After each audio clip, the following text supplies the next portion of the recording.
episodes of the program Kitchen Drive on Nigeria's first agricultural television in the capital city of Abuja, Nigeria. I am Hilda Homsen Francois, and today on the episode of the program Kitchen Drive, a program designed, of course, to showcase to you different types of delicacies within and outside Nigeria. And today I'm making okra soup. Now, the Hausa people call it kaidakado. That is the okra without head, no tail, and it is a local delicate. It's a local delicacy that most of them eat as a meal. You can eat it as a meal, and you can also eat it with any kind of swallow of your choice. But today we're eating it with Madidi. Madidi is another local swallow that is locally made and wrapped in a leaf. If you want to know more about this, you stay tuned after this short break. When we come back, we are going to show you the recipes and, of course, way of making kai the kado. That is okra soup, white okra soup. Stay tuned.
Welcome back. Before we went on the break, I told you that we are making kaidakado.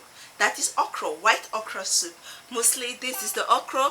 You cut off here, you cut off here, and you can cook it. It can be served as normal meal that you can eat, or you can eat it with any kind of swallows of your choice. And today we're going to eat it with madidi. Madidi is a swallow made from either corn or guinea corn or millet. What you do is that you soak your corn for a while, either with hot water or cold water, but for it to be softened, you take it, you grind it, sieve it, and keep it like the process of making pap. Once it's settled down and it's thickening down, you drain off the water from the drained pap itself that is down. Now you turn it into your pot and cook it for a while. Keep on stirring it. When you keep on stirring it and it's a little bit done, you get your leaf, banana leaf, or yes, banana leaf is also good, which is the most convenient one, or any of the leaves that you want, or either the wild lily leaf. You just open it and fetch that half-baked pap that is on the fire. You put it in, you wrap it together, and you steam it for some minutes, and it's done. That is madidi. And of course madidi is eaten by a lot of people from the northern part of Nigeria, and I tell you, it's like agidi in the southern part. So we are making our okra soup, our white kaidakado, to be eaten with madidi. So first of all, we have our water on the fire. So this particular soup now does not need oil, so we're not using any oil. So we're going straight to put our pepper and our onions. So this time around, I'm putting a lot of chili. I want it to, come out very well here. Then my protein, I have my meat, and of course I have my stockfish, I have my bala, and any kind of protein of your choice. Here. Then I'm going to add my seasoning and little salt to taste. I have here my dadawa and crayfish that I carefully pounded, I've blended it. So this cake the kado, you can make cake the kado without the dawa, So I have my dawa here.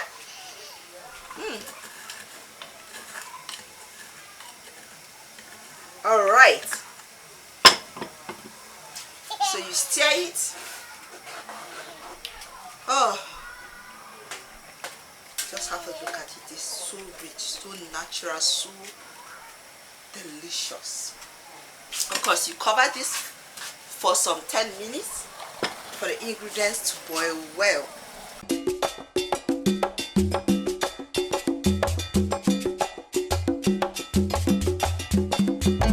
Here, we're going to cut our okra because we said it's kai the kado, so we're just cutting the head and the tail of the okra. If it's too big, you can divide it into like 3. For instance, this, I'm going to cut 1, 2, 3. For this, I'm going to just cut it this way.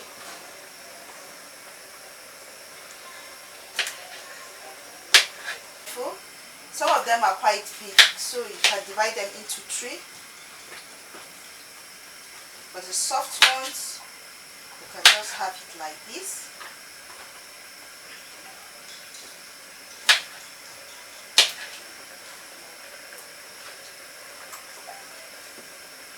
I can have this. Oh my, our soup is, just have a look at this.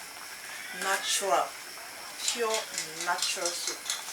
At this stage, I'm going to drop my curry leaf.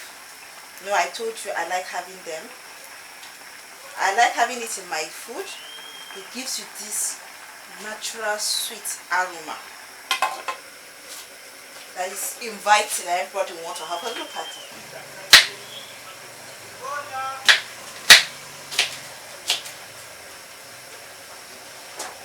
Be careful with these ones because you can see this one is a little bit so strong, so you just get rid of it and you will now make use of it.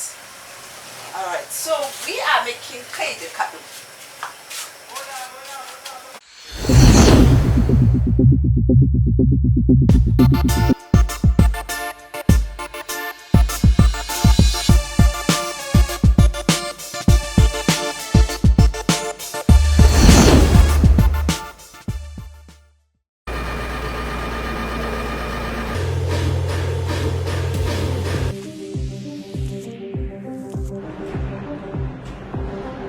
Would you eat synthetic meat?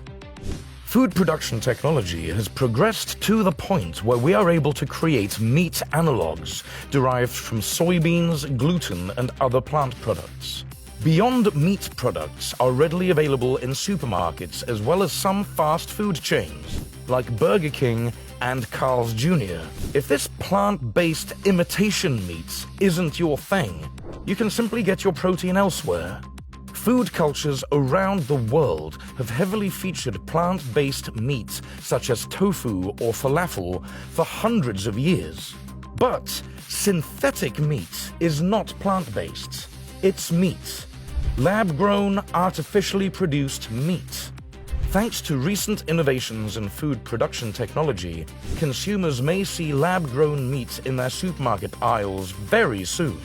Numerous companies around the world, such as Upside in the United States and Future Meat in Israel, have been hard at work getting ready to bring their lab-grown cultivated meat to the masses. For the first time, they'll be able to say, No animals were harmed in the making of this meat product. Real meat, not harming animals. Instead, workers cultivate small clumps of animal cells in large industrial-grade vats over a period of weeks. During this time, these clumps of cells are grown or cultivated into muscle tissue or meat. Effectively, this means that Upside is able to manufacture real meat in this facility without harming any animals. But how exactly is this done? The first step of this 2 to 8 week process is extracting the cells. After giving an animal a small dose of anesthesia, they extract a small amount of cells from it. These cells are then placed in bioreactors, large steel vats designed for cell culture applications. Inside these vats, scientists can grow tissues or cells far beyond the cellular level. Inside the bioreactor, these cells are fed an oxygen-rich cell culture medium or nutrient broth to further promote their growth. This cell culture medium aims to simulate the environment inside an animal's body and thus contains nutrients such as amino acid, vitamins, and glucose. This nutrient bath encourages the cells to grow normally as they would inside the animal. Eventually, once these cells have multiplied enough, they turn into muscle tissue or a mass resembling ground meat. To shape the tissue into specific cuts of meat such as chicken breast or a prime cut of steak, scientists introduce fat cells and connective tissue cells into the culture. This isn't just for show either. The fat cells and connective tissue enhance the cultivated meat's overall flavor. Scientists can even control the nutritional value of the meat by altering the nutrient broth the cells are bathed in during the cultivation process. Despite the massive amounts of progress they've made with their meat manufacturing process, Upside is running into the same problems encountered by the other meat manufacturers of cultivated meat. For one, the business of cultivated meat is expensive.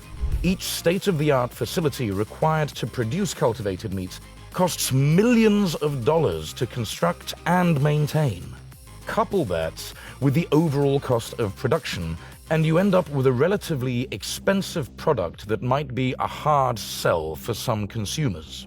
Thankfully, companies like Future Meat have been able to bring production costs down significantly. Recent reports indicate that each Future Meat chicken breast costs $1.70 to produce. That's in stark contrast to the $330,000 burger patties of the first public tasting of cultivated meats back in 2013. Aside from replicating the nutritional value in real meat, it's also crucial to offer consumers a product that tastes, smells, and feels just like the real thing. Upside has found some success with producing cultivated meat similar in texture and flavor to chicken breast. Other cultivated meat producers around the world have also made significant headway with their products. For instance, the Tel Aviv-based food tech startup Supermeats hosted a well-publicized taste test for Israeli food journalist Michal Ansky. Despite Ansky's refined palate, she was unable to distinguish between traditionally grown chicken meat and Supermeat's cultivated product. Once the cultivated meat industry takes off, we may finally be able to rein in the increasing environmental cost of feeding our world's population.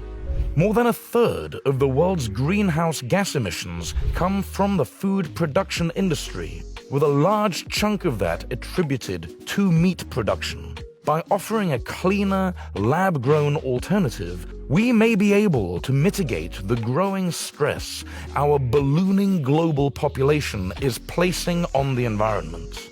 Along the way, we might even be able to get cultivated meat similar in texture and flavor to Wagyu beef. That would be quite the delicious bonus.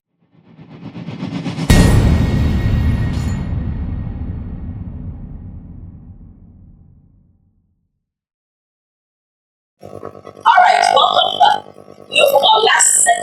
on fresh okra and eat it with rice.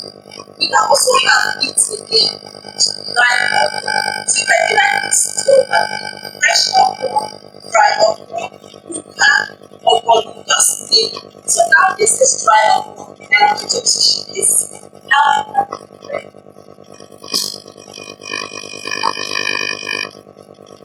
So as all the soup, but because of oil, some people fry, some people take pot. So we have to add onion, and pepper. Now add the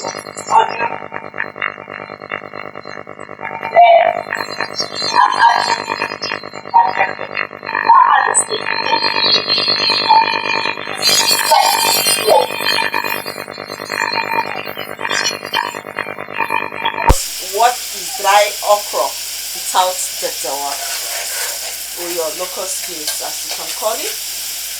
You know, when you fry it, it pronounces or brings out the aroma. Alright, okay, properly. I'm going to add my dry fish first.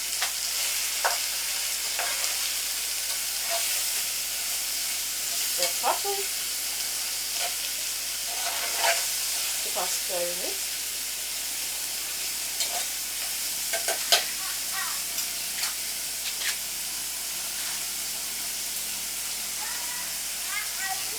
I'm adding my stock now.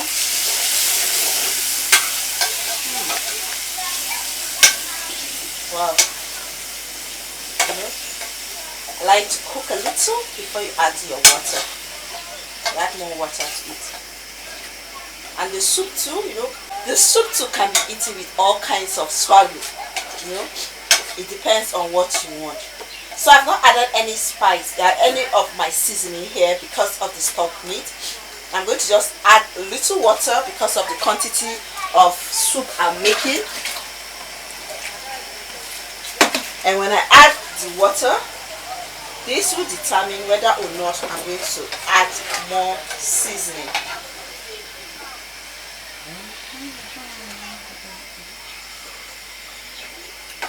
Yeah, I'm going to add a little of seasoning and salt. Okay. Stir properly.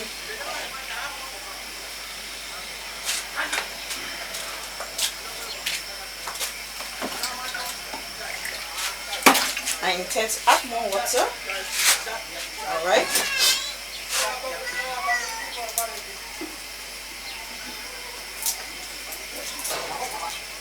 And because of the water I added, I'm going to add more of my cubes. I'll stir properly, and you can see the aroma is wow too. So I'm going to have a taste. Alright. The curry leaf has this magical aroma it gives to every meal you add it. Alright, so this will be left for a while to boil and cook properly. Then we'll come back and continue the cooking. Kitchen Drive on ARCN TV.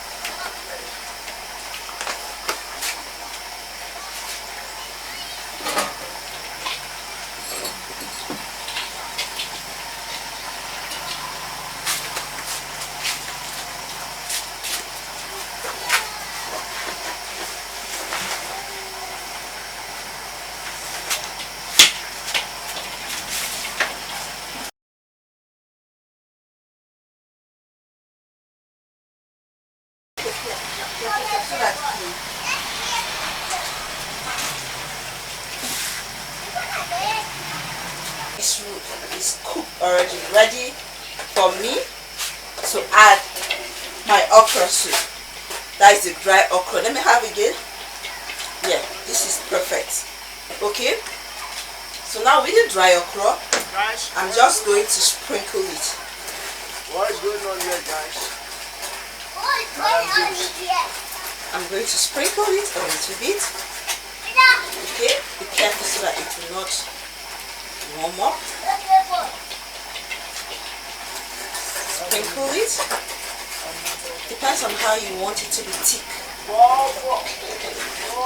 Okay. I feel this is okay for me. This is perfect. This is perfect for me. This is perfect for me. Because when you let it rest a little bit, it will thicken.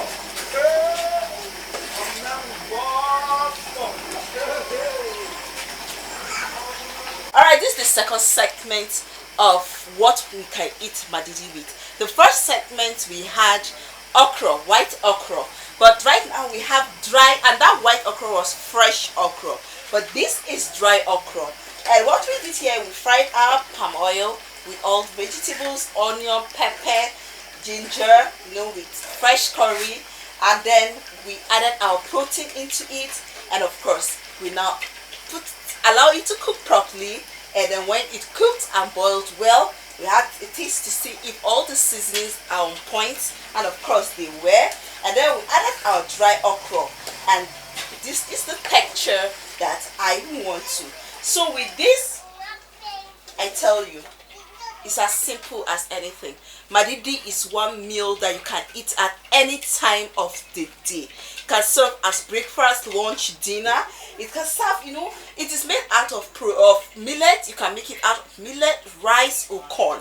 All you need to do is to ferment any of the cereals, and then you put it together, grind it together, sieve it, keep it, and cook it, because you can wrap it with its leaf. And then it can be eaten with all kinds of soup. We had the fresh okra, the fresh white okra, and this is the dry okra. But this is not white, of course I added red oil to it, and bam, this is what we have. We got a short break. When we come back, of course you'll see and have a taste of what I'm talking about. Kitchen Drive on ARCN TV.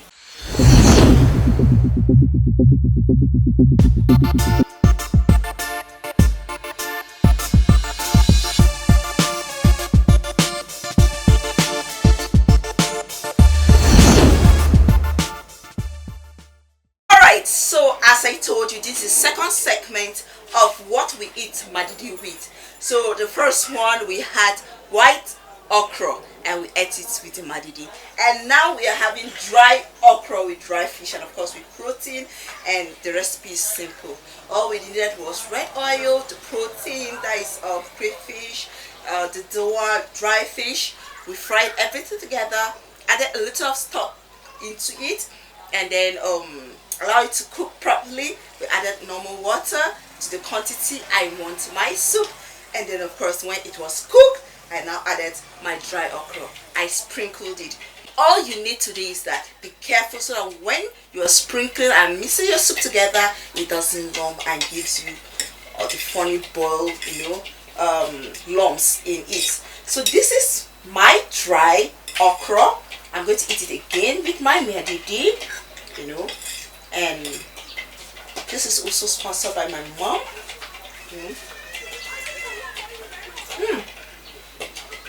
This is nice, and it's good. I assure you it's good. I assure you it's good, not because I'm testing it.